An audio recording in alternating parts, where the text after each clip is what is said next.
po, sara mo na yan!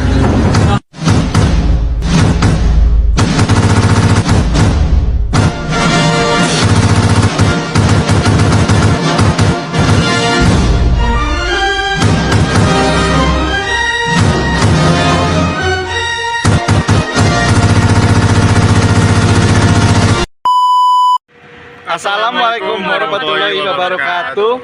Halo teman-teman, kami dari kelompok 3 dengan mata kuliah Manajemen Umum, dosen pengampu Ibu Mimanisma SEMM. Di sini kami akan menyampaikan materi tentang hubungan organisasi dan lingkungan dalam sebuah kerangka sistem. Sebelumnya kami akan memperkenalkan diri kami masing-masing.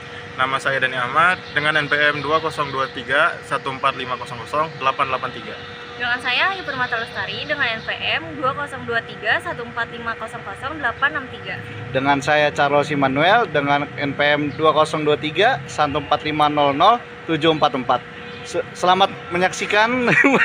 A few moments later. Guys, simak videonya sampai habis ya. Check it out. Hubungan organisasi dan lingkungan. Setiap makhluk memiliki sifat dasar saling membutuhkan satu sama lain. Dasar itulah yang menjadi akar munculnya kata simbiosis mutualisme. Karena pada dasarnya Allah menciptakan semua makhluk di muka bumi untuk saling melengkapi dan membutuhkan satu sama lain.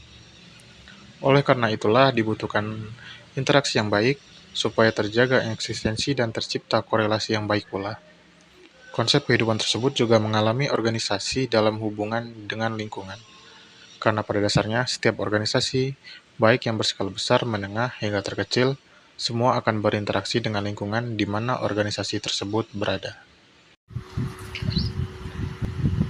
Lingkungan itu sendiri bersifat fluktuatif, artinya tidak selalu stagnan pada keadaan tertentu.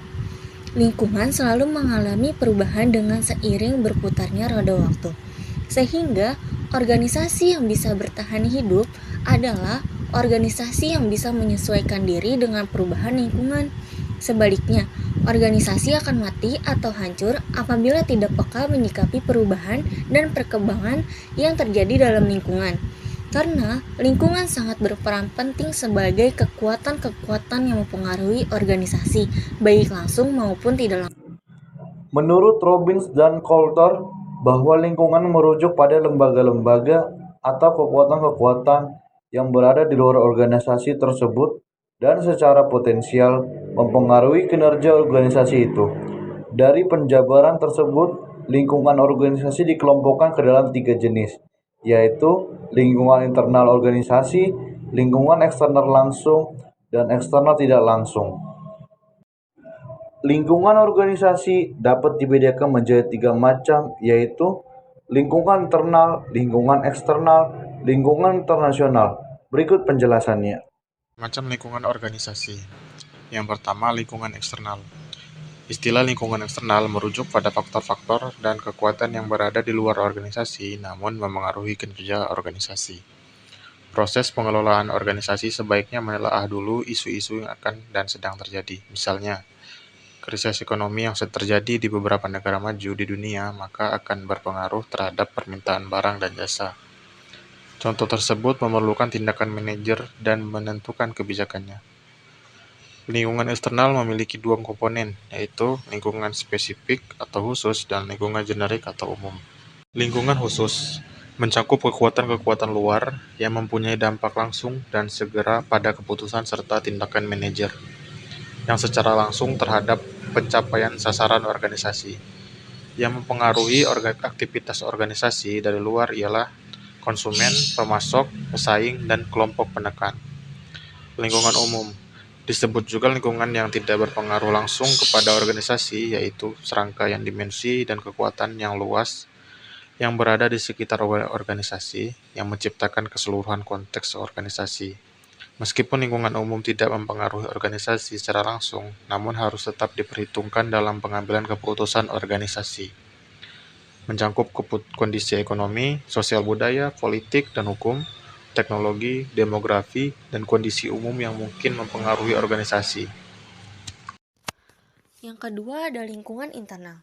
Lingkungan internal perusahaan yaitu berbagai hal atau pihak yang terkait langsung dengan kegiatan sehari-hari organisasi.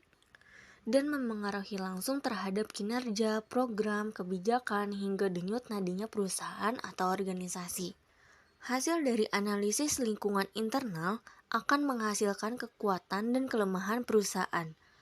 Kekuatan dan keunggulan perusahaan itu meliputi keunggulan pemasaran, keunggulan sumber daya manusia, keunggulan keuangan, keunggulan operasi, dan keunggulan organisasi dan manajemen. Lingkungan internal terkandung beberapa hal yang meliputi pemilik atau owners, dewan direksi, karyawan. Lingkungan internasional. Struktur perusahaan internasional harus bisa berkembang seiring berjalannya waktu untuk memungkinkan organisasi merespon perubahan dan secara efektif dan efisien, membentuk ulang cara di mana kompetensi dan sumber dayanya diintegrasikan di dalam dan antara berbagai unit dalam perusahaan. Ini adalah tantangan besar bagi manajemen perusahaan internasional, terutama seiring meningkatnya penyebaran aktivitas perusahaan di seluruh dunia yang juga menjadi subjek dari perubahan lingkungan dan strategi yang cepat dan berulang-ulang.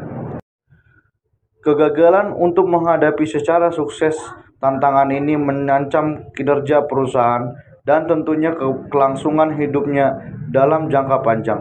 Proses perencanaan strategis perusahaan internasional dirinya sendiri. Dikarenakan hal tersebut menekankan sebuah analisis dari lingkungan eksternal perusahaan, juga kekuatan dan kelemahan di dalam lingkungan ini, seringkali mengungkapkan kebutuhan untuk mengubah organisasi. Perubahan strategi internasional mungkin membutuhkan perubahan dalam organisasi, tetap sebaliknya juga berlaku. Organisasi sebagai sebuah sistem. Hubungan organisasi dengan lingkungan akan menghasilkan organisasi sebagai sebuah sistem, yaitu seperti yang telah diuraikan sebelumnya bahwa organisasi merupakan sistem yang dipengaruhi oleh sub-subsistem yang terdiri dari lingkungan internal dan eksternal, di mana keduanya akan sangat berhubungan. Pada dasarnya, dalam sistem organisasi dibagi menjadi dua, yaitu sistem tertutup dan sistem terbuka. 2. Organisasi sistem tertutup. Organisasi dengan sistem tertutup akan cenderung mengambil peran yang menjauh dari lingkungan luar. Dengan sistem tertutup ini, artinya ia membatasi diri dari interaksi dengan lingkungan luar organisasi.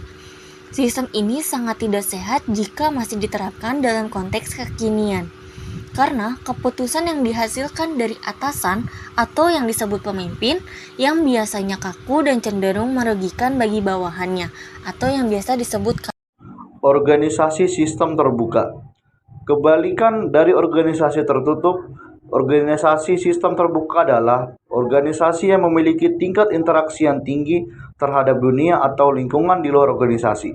Sistem terbuka membuat organisasi lebih aktif dan dinamis dalam menyikapi setiap perubahan yang selalu terjadi. Sistem ini lebih mengedepankan keuntungan bersama antara lingkungan internal dan lingkungan eksternal.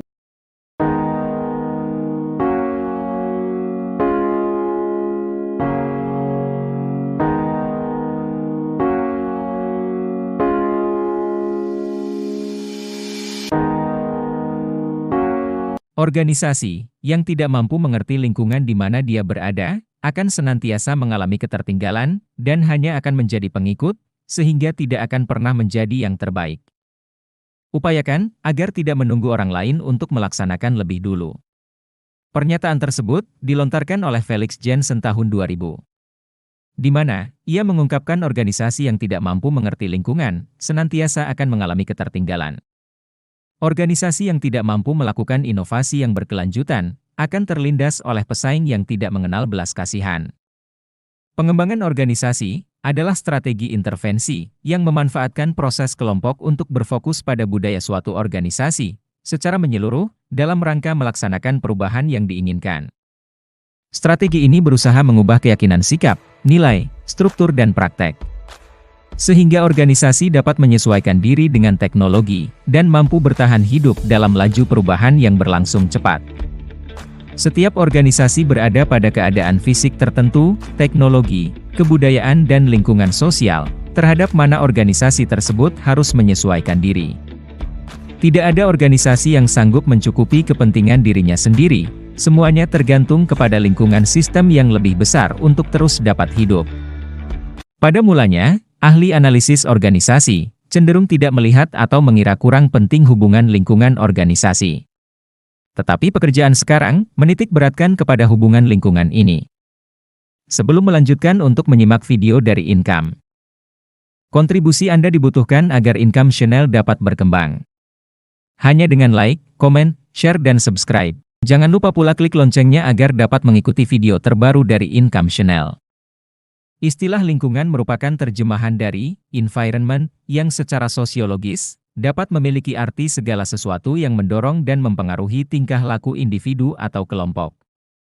Dalam hal ini, lingkungan dapat berupa lingkungan fisik maupun lingkungan non-fisik, misalnya kondisi sosial atau kultural masyarakat. Setiap organisasi senantiasa berada dan saling mempengaruhi dengan lingkungannya. Perubahan organisasi senantiasa terjadi sebagai akibat dari berubahnya kondisi lingkungan di mana organisasi itu berada. Jadi, organisasi senantiasa melakukan adaptasi terhadap lingkungan sekitarnya. Demikian pula sebaliknya, lingkungan juga mendapatkan pengaruh dari organisasi. Lingkungan organisasi adalah semua elemen di dalam maupun di luar organisasi yang dapat mempengaruhi sebagian atau keseluruhan suatu organisasi. Lingkungan selalu mempengaruhi organisasi dalam melakukan aktivitas, baik secara langsung maupun secara tak langsung. Robbins, 1993, mendefinisikan bahwa lingkungan organisasi sebagai apa saja yang berada di luar batas sebuah organisasi. Namun, organisasi lebih dihadapkan pada lingkungan yang spesifik, yaitu bagian yang paling relevan dari organisasi. Organisasi sebagai sistem terbuka, tentu saja mau tidak mau harus berinteraksi dengan lingkungannya. Organisasi harus mampu beradaptasi dengan lingkungannya untuk dapat mempertahankan atau meningkatkan keefektivitasnya. Lingkungan umum organisasi merujuk pada segala sesuatu seperti faktor ekonomi, keadaan politik, lingkungan sosial, struktur yang legal, situasi ekologi, dan kondisi budaya. Untuk mengelola dan memanage organisasi, dibutuhkan keahlian dan keterampilan tertentu untuk menjamin terselenggaranya roda organisasi dengan sebaik-baiknya.